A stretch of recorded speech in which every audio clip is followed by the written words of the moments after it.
So hey guys, welcome back to my new blog. तो guys, आज हमारे पास आ रही है एक रेड कलर की टीजर। तो उसका एक डोर है, न्यू डोर। बाकी क्वार्टर पैनल उसका राइट से लेफ्ट साइड का रिपेयर है, और लेफ्ट साइड का ही डोर है वो भी रिपेयर है।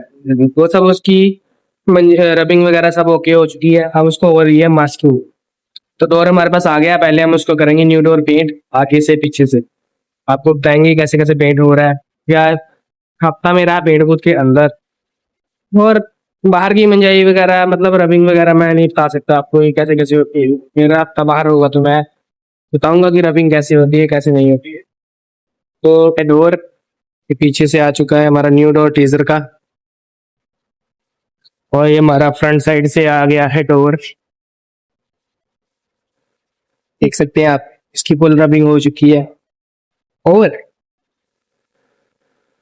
इसको करने के बाद, लंच के बाद, बेशक अगर इवनिंग में हमारे पास आएगी एक हाईलैक्स वाइट कलर की सुपर वाइट, उसका होगा जो होता है बैक साइड का डाला, वो पेंट होने वाला है क्योंकि उसका हो चुका है डेंट। एक्सीडेंट हुआ था गाड़ी का, तो कस्टमर में रिक्वेस्ट की थी हमें डाला एक साइड का पूरा पेंट करवाना है। हम वो कर रहे हैं, ऐसे हम टचिंग करके दे सकते थे लेकिन कस्टमर की रिक्वेस्ट पे हम कर रहे हैं कि उस चीज को पूरा पेंट कर रहे हैं। तो बने रहिए मेरे साथ। आज मैं बताऊंगा कि आप हमने 2 गाड़ियां आज पेंट करती है।